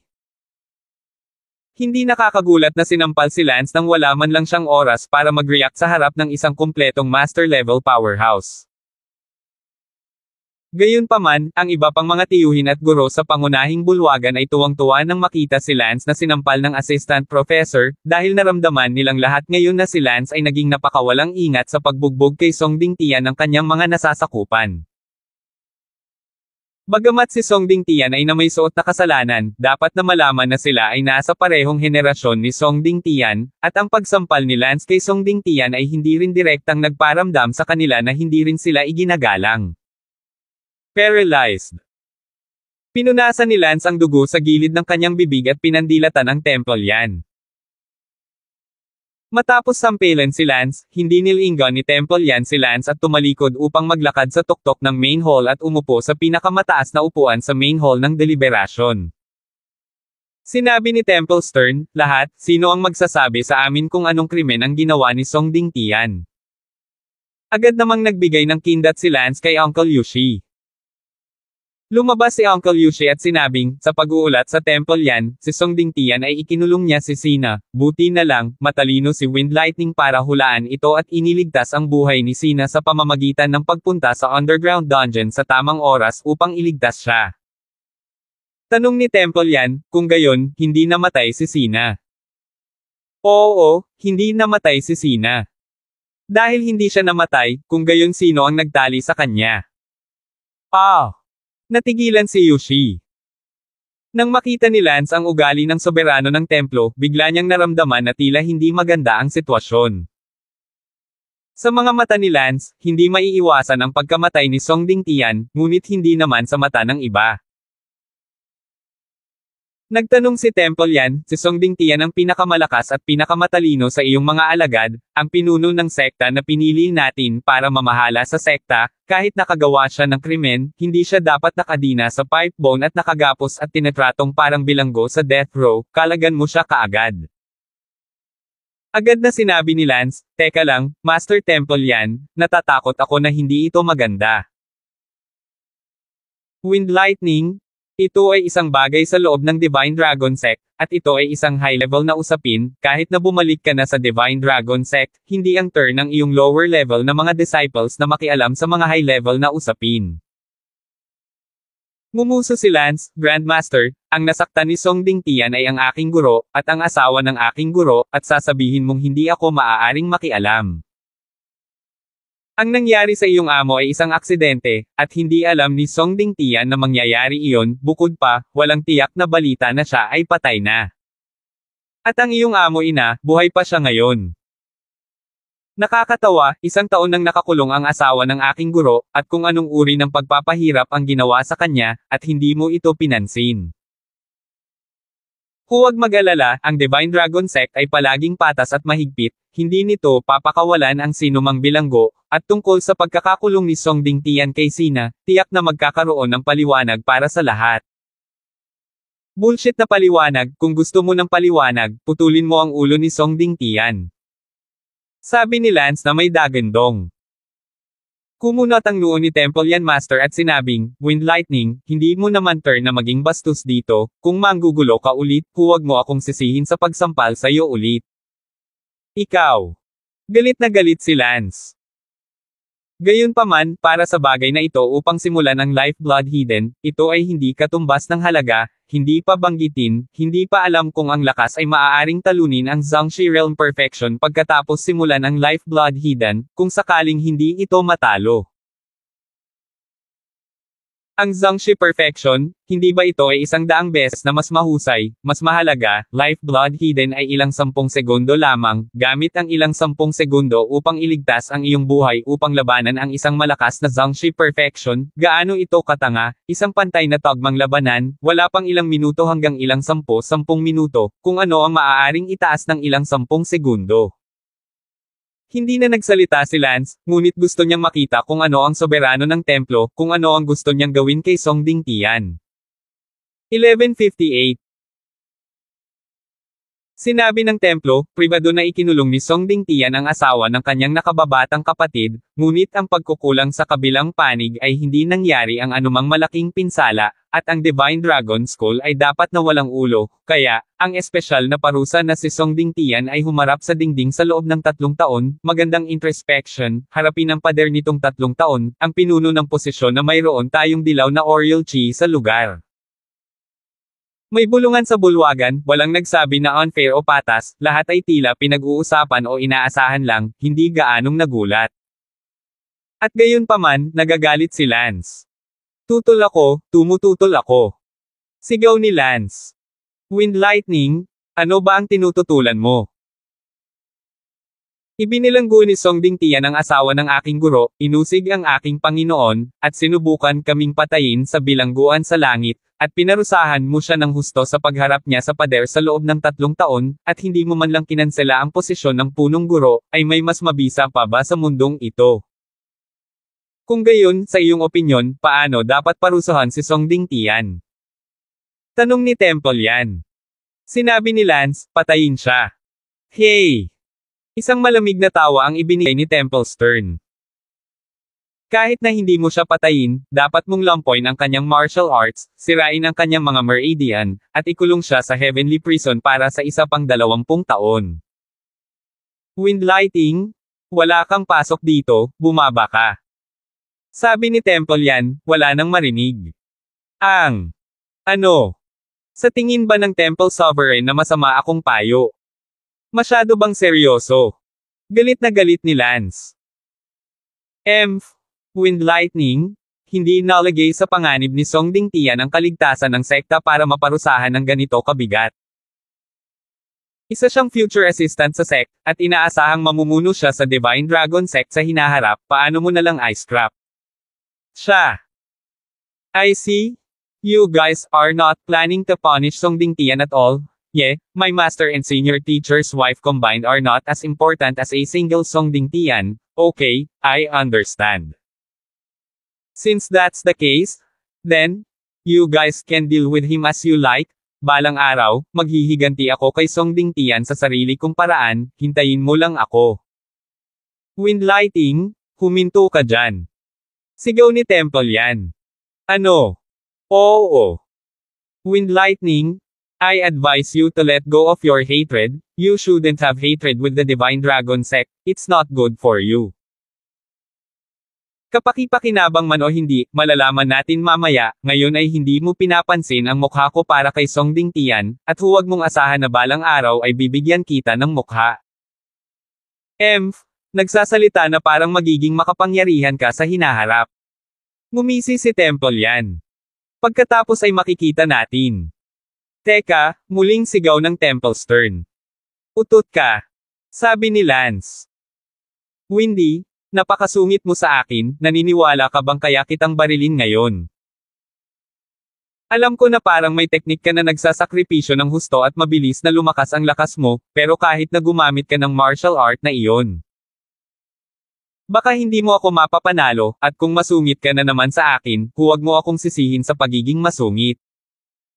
Naikuyom ni Lance ang magkabilang kamao. At alisin mo ang lumilipad na kayamanan na ibinigay mo kay Yushi. Ano? Sa main hall, nagulat si Yushi. Medyo hindi rin makapaniwala si Lance, at naisip na ang lumilipad na magic treasure na ito ay hahanapin pa ng assistant ng kanyang guro, ngunit sa hindi inaasahang pagkakataon, hinayaan niya itong kunin na para bang siya ay napakadiin. Si Yushi ay abala sa pagsasabing, "Tito yan, huwag." Saan kaya si Yushi ay handang ibalik ang lumilipad na aparato kay Lance, kahit na gusto itong ibalik ni Lance, wala siyang sinabi. "Hahayaan kitang ibalik ito sa kanya, kaya ibalik mo ito sa kanya." Ikaw Yushi, kahit papaano ay may malaking potensyal ka sa Divine Dragon Sect. Lalaki, ngayong bumagsak ka na, ano ang magagawa mo sa isang lumilipad na makina? Ito ay hindi hihigit sa pagpapabilis at pagpapalakas sa iyo, ngunit kailangan mong maunawaan na hindi, tulad ng iyong mga kasanayan sa martial arts ay talagang unlad, kung ikaw pa rin gusto mo pang magpatuloy, mas mabuting wakasan mo na ang mga ganitong bagay, ito ay magbabalik sa iyo. Ngunit, ang lumilipad na magic treasure na ito ay talagang mahusay, mayroon ako sa kanya, natalo ko si Song Dingtian. Hindi sinasadyang sabi ni Yushi. Hindi kayang talunin ng iyong tunay na lakas si Song Dingtian, kaya bakit mo linlangin ang iyong sarili? Pagkasabi niyon, gumalaw ang figure ni Temple Yan at lumitaw sa harap ni Yushi sa isang kisap mata, na pribado ang lumilipad na makina sa kanyang likod, pagkatapos itinapon ito kay Lance at sinabing, "Ibalik mo ang iyong mga gamit at huwag mong ibigay sa sinumang disipulo ng Divine Dragon School sa hinaharap, kung hindi, paalisin mo siya sa master."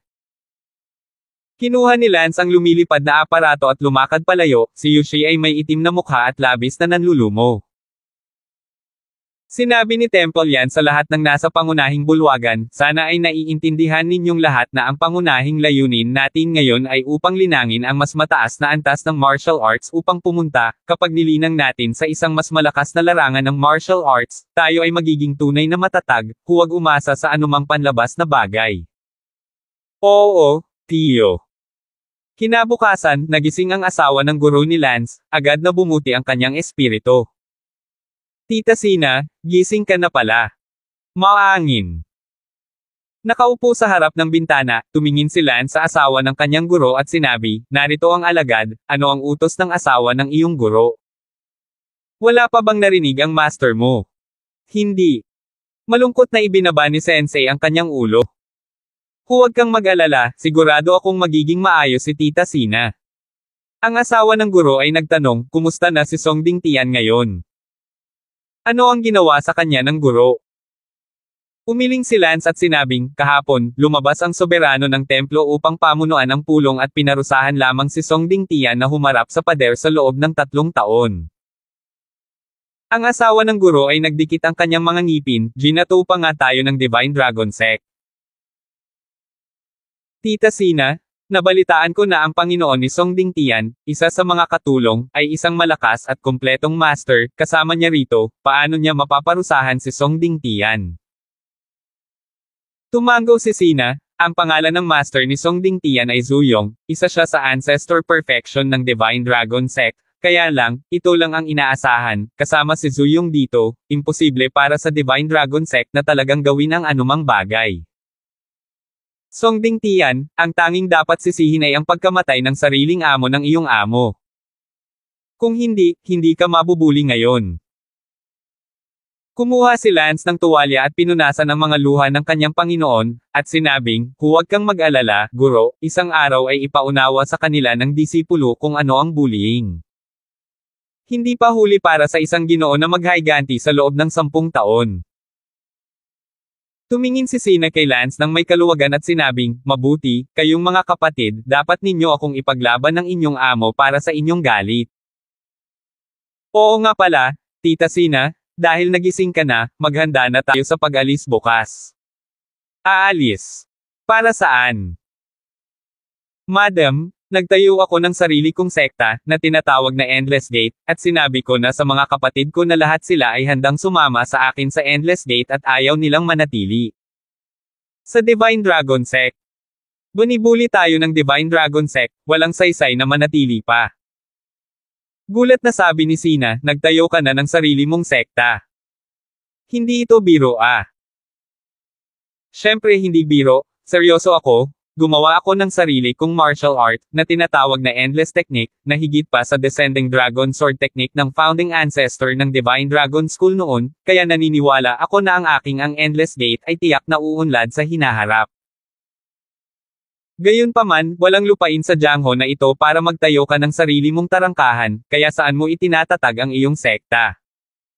1159. Isang lugar na tinatawag na Dog's Tail Town, parang nasa Townsend Sect. Ang asawa ng guro ay nagsabi, Winder, ikaw ay gumagawa ng isang sekta sa teritoryo ng Townsend Sect, ikaw ay pupuksay ng Townsend Sect, at walang sino man ang gustong magkaroon ng isa pang sekta sa ilalim ng kanilang sariling sekta. Gusto mong gumawa ng sekta, dapat may lakas ka man lang para hindi matakot sa Townsend Sect hindi ba masyadong delikado para sayo? Kaya ayon sa sinasabi mo, may mga sekta na sumasakop sa bawat lugar sa Jiangho na ito, at wala akong kahit saan upang lumikha ng sarili kong sekta. Oo, kaya ang isang sekta ay hindi napakadaling likhain, kahit na ito ay isang sect master's grand perfection.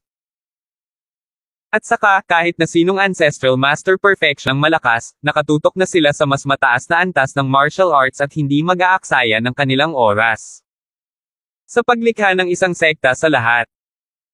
Winder, hindi mo rin dapat sayangin ang iyong oras, kung mayroon ka ng oras na ito, maaari ka ring magsikap sa martial arts at masira ang isang larangan ng martial arts pataas. Totoo iyon, ngunit, alam mo, ang martial arts na ginawa ko sa aking sarili ay napakahusay, kung hindi ko hahayaang ipasa ito ng mga henerasyon ng mga tao, ito ay masyadong aksaya. Sabi ni Lance, napakamot ng ulo. Naku, wala talaga akong magagawa sa'yo, kung gusto mong gumawa ng sekta, may suggestion nga ako. Pakisabi, guro. Sinabi ni Sina, walang lupain sa kontinenteng ito para magtayo ka ng sarili mong sekta, kaya kung gusto mo talagang magtayo ng sarili mong sekta, makakalabas ka lang sa dagat, may ilang hindi nakatira na isla sa paligid ng kontinente, sa kasalukuyan. Ang mga islang ito, walang sekta ang nagtalaga sa kanila bilang kanilang sariling teritoryo, kaya't hindi pa rin sila nakatira. Kaya lang, ang mga isla sa dagat ay malayo sa lupa, ang transportasyon ay hindi maginhawa, at ang mga hayop sa dagat ay marami at walang nakatira, kaya hindi talaga magandang lugar. Ngumiti si Lance, asawa ng guro, salamat sa iyong payo, hindi mo kailangang mag-alala tungkol sa transportasyon, mayroon akong makinang lumilipad, at kalahating araw lang ang biyahe mula rito hanggang sa punong tanggapan ng Demon Sect. What? So fast? Nagulat ang asawa ng guro. Oo. Tumango si Lance. Mukhang hindi makapaniwala ang asawa ng guro. Si Lance ay medyo nasasabik sa loob, ang paglikha ng isang sekta sa isla ay medyo maganda, at pagkatapos, si Lance ay pupunta sa ibang mundo at magdadala ng isang grupo ng mga arkitekto, manggagawa sa konstruksyon, at ilang mga siyentipiko, at pagkatapos ay magagawa niyang bumuo ang isla sa malaking paraan. Siyempre, maaari ding pumunta si Lance sa kabilang mundo at dalhin ang isang grupo ng mga tao upang manirahan sa isla, at unti-unti, naniwala si Lance na kaya niyang gawing moderno at maunlad na lugar ang isla. Tingnan mo yung mga sekta sa mainland na naiinggit sa kanya. Gayunpaman, ang araw na ito ay medyo malayo pa, isang plano lamang para sa Lance, at ang tawiran ay medyo malayo mula dito, hindi sapat upang maghatid ng maraming tao, mas mabuti kung ang mga problemang ito ay malulutas, kung madadala ang mga eroplano at tulad nito. Kinabukasan, nakabangon na rin ang division, payat na payat, pero at least in good spirit. Ang lahat ng magkakapatid na sina ay nagtipon. Kuya Wind, pupunta tayo ngayon sa Endless Gate, right? Tanong ni third senior sister. Oo, pero binago ang address ng Endless Gate, ang dating lugar, sa loob ng teritoryo ng Townsend School, sinabi ni Sina na tiyak na hahadlangan ito ng Townsend School, lahat, sumusunod sa payo ni Sina, pupunta tayo sa paligid lugar at humanap ng angkop na isla na magsisilbing address ng Endless Gate. Pagkatapos ay dadalhin ko kayo sa ibang mundo para masaya. Wow! I'm so looking forward to it. Great! Matagal ko nang gustong pumunta sa kabilang mundo. Sinabi ni Lance, ngayon ay marami na akong lumilipad na makina, kaya't ang bawat isa sa inyo ay mapapantayan ng isa, at madali kayong makapunta sa kabilang mundo. Yay! Lahat ang mga kapatid ni Lance nasa sabik. Sabi ni Little Sister, paano Master? Hindi ba natin ito hinahanap? Sayang, 1 taon na kaming walang narinig ni Master, at hinanap na namin ang lahat ng sekta ng Righteous Alliance. Ibinaba ng lahat ang kanilang mga ulo, at si Shifu ay nalungkot sandali. Sinabi ni Lance, dahil hinanap natin ang lahat ng tamang alyansa, iniisip ko kung mayroon ang Demon Territory, maaari bang ang Zhangxi Great Perfection na malakas na lalaking iyon na nakakuha ng Master ay mula sa Demon Sect? Kung demonyo yan, tapos na, natatakot ako na maliit lang talaga ang tsansa ni Master na mabuhay. Namumula ang mata ng misis ng guro at hindi ito nagsalita. Inalo ni Lance, Tita Sina, huwag kang mag-alala, hihilingin ko kay Talia, na tulungan kaming malaman kung ano ang nangyayari. Sa mga bagay-bagay, manalangin lang tayo. Naiintindihan ko. Tumango ang asawa ng guro, 1 taon na, ano pa ba ang magagawa natin? Sinabi ni Lance, kung gayon, pumunta tayo sa Dogtail Town ngayon, kukunin muna natin ang aking lumilipad na makina, ituturo ko sa iyo kung paano gamitin ito, pagkatapos ay lilipad tayo sa ibang bansa upang mahanap ang isla, pagkatapos nating mahanap ang isla. Pupunta tayo sa Demon Territory, hayaan mong tulungan tayo ni Talia na mahanap ang mga tao, at sa wakas, pupunta tayo sa kabilang mundo. Manam, umayos ka. Tinanong ni Lance in Blackjaw at daw, Little Black, Little Fire, pakiusap, tulungan mo akong maghatid ng ilang tao. Sinabi ni Little Fire, Brother Chen, ang iyong mga kapatid ay aking mga kapatid, at ang iyong mga ina ay aking mga ina.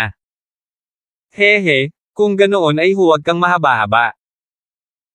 Si Kuya, pangalawang kapatid, pangatlong kapatid, ika-4 na kapatid, 5th brother, at little sister, sumakay ka sa Little Fire at sa likod ni Little Black, at gagamitin ko ang flying machine. Ang lahat ay nakaupo sa likuran ng Blackjaw Fire Demon Beast, karga ang mga taong ito, hindi nila babawasan ang kanilang bilis. Si Tita Sina, Little Sister, at Third Sister, silang tatlo ay nakaupo sa likod ng apoy na hayop, habang ang iba ay nakaupo sa likod ng itim na Jiao. Hinaplos ng asawa ng guro ang magandang balahibo ng Little Fire at ngumiti, nakatagpo si Winder ng ganitong kababalaghan sa mundo, ang kinabukasan ay tiyak na hindi pangkaraniwan. Sinabi ng third senior sister, ang ating kapatid na Wind ay ang pinakamahusay. Sabi ni Little Sister, Tita, may something ba talaga sa buhay ni Senior Brother Wind? Pagkagising mo, gusto talaga naming magtanong, pero hindi pa kami naglakas loob na magtanong. Sinabi ng asawa ng guro, pag-usapan natin ito sa ibang pagkakataon. Oh! Umalis. Unti-unting bumangon sa hangin ang Little Black at Little Fire. Sa sandaling ito, maraming tao ng Divine Dragon Sect ang nanunood. Sa nakalipas na ilang araw, alam ng lahat sa Divine Dragon School na ang mga disipulo ni Denver, ang templo, ay aalis na sa Divine Dragon School.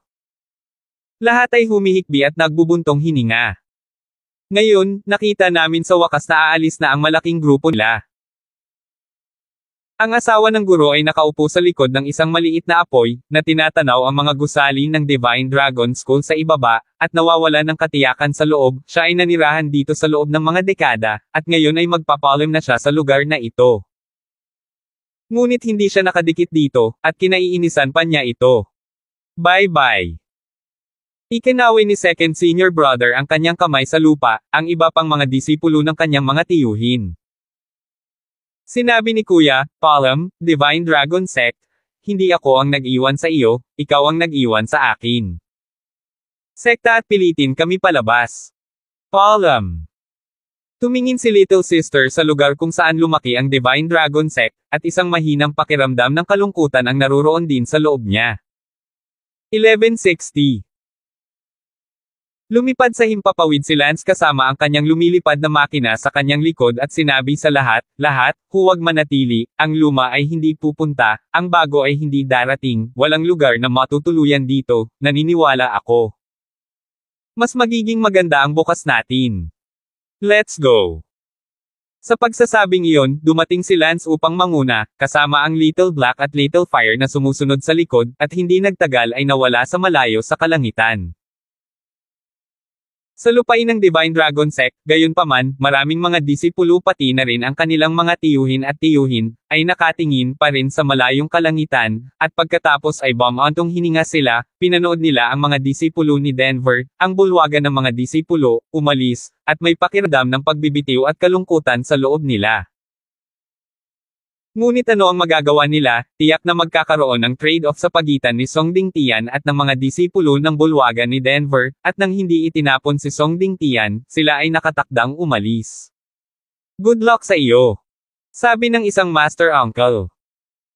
Nagtanong ang isa pang tiyuhin, saan sila titira pagkatapos nilang umalis sa Divine Dragon School.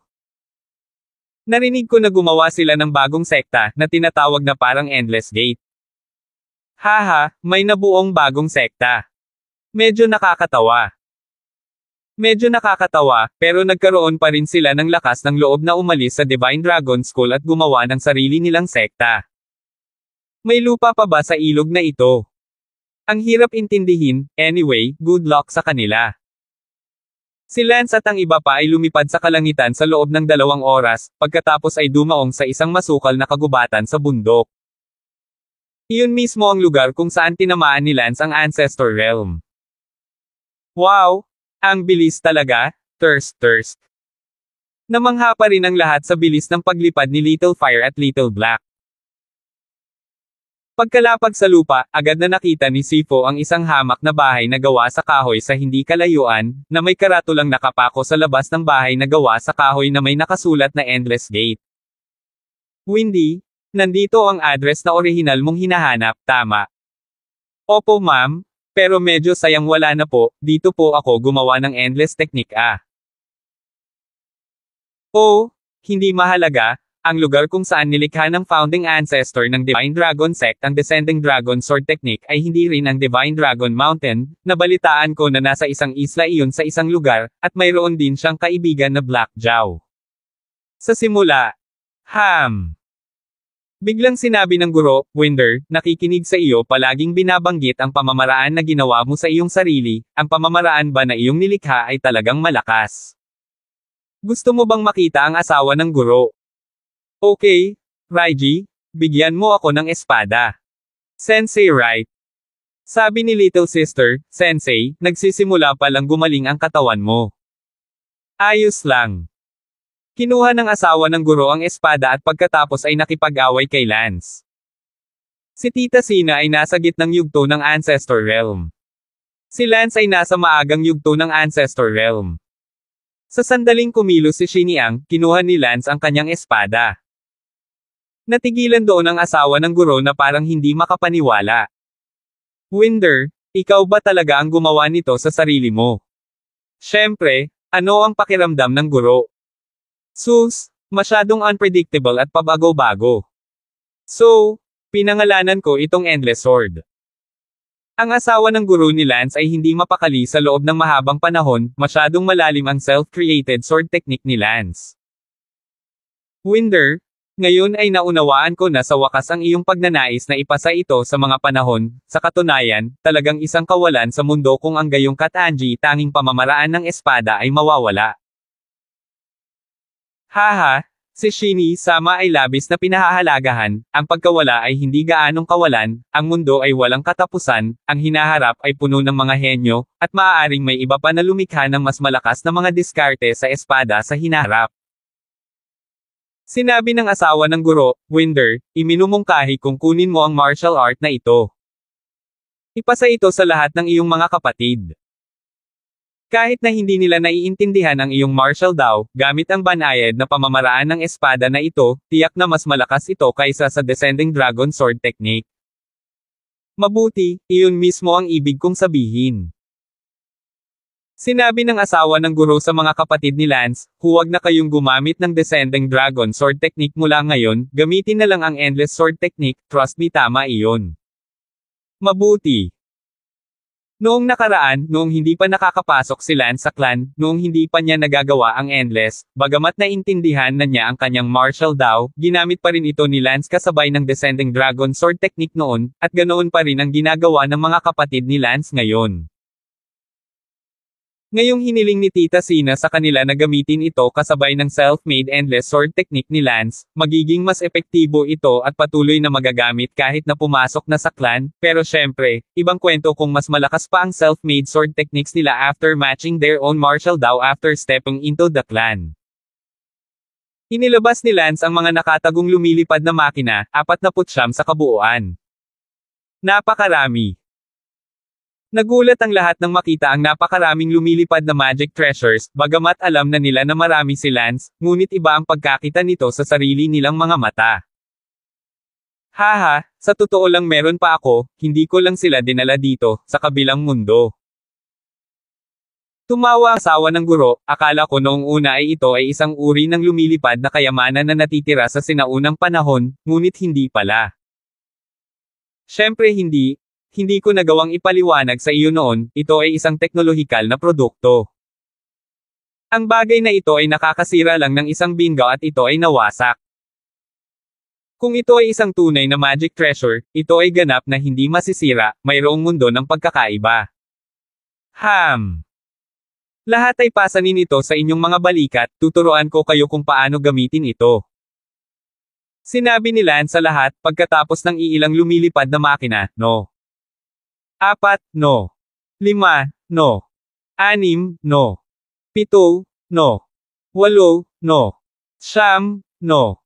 10, itakda ang bagong master control code. Hindi nagtagal, naitakda na ang mga flying machine ng lahat, at ang kanilang mga flying machine ay hindi pinaghihigpitan ni Lance. Ang paunang bilis ay 200 bawat oras, pagkatapos ay dahan-daang bumilis, at pagkaraan ng 1 oras, lahat sila ay nagagamit at nakontrol ito ng may kakayahang umangkop. Natutunan ng lahat kung paano gawin ito. Syempre, hindi naman mahirap. Mabuti, pagkatapos ay handa na tayong magsimulang lumipad, pupunta tayo sa dagat at hahanapin ang bagong address ng Endless Gate. Okay, let's go. Sumigaw si Lance, start up. Swoosh! Pinadala ng lumilipad na makina si Lance na pahilig sa mga ulap ng sabay-sabay, at sa likuran niya, sumunod ang iba sa kanila. Nakita ni Lance na lahat sila ay may kakayahang kontrolin ito, ngumiti siya, at pagkatapos ay inayos ni Lance ang kanyang direksyon at lumipad pasulong. Matapos lumipad ng halos 3 oras, sa wakas, lumipad sila sa gilid ng kontinente at nakita ang karagatan. Ang karagatan ay isang medyo misteryosong lugar pa rin sa mga tao sa mundong ito, dahil kakaunti ang mga tao na pumunta sa dagat, ang bangkang kahoy ay masyadong mabagal at hindi malakas, at ito ay tumutulo kung ito ay sapalarang tamaan ng isang hayop sa dagat. Kaya wala sa mga nakapalibot na isla ang may anumang sekta na sumasakop dito bilang kanilang teritoryo. Kaya, maaaring magkaroon ng magandang hitsura si Lance para sa magagandang isla. Lumabas tayo sa dagat. Wow! Ang laki naman ng karagatan. Sa unang pagkakataon na nakita ko ang karagatan sa aking buhay, ito ay talagang kamangha-manghang. Sigaw ng mga kapatid ni Lance. Ang lahat ay lumipad palabas ng karagatan upang pumunta, wala pang 3 minutong paglipad bago nila nakita ang isang isla. Bagamat 3 minuto lang itong lumilipad, ang isla ay talagang mahigit 100 kilometro ang layo mula sa mainland. Ang ganda ng islang iyon. Sabi ni Lance. Pagkatapos ay bumaba tayo at tingnan. Agad na dumaong ang lahat sa sea island na iyon. Lumapag sa isang walang tao, ganap na malinis na isla, na medyo maganda sa pakiramdam.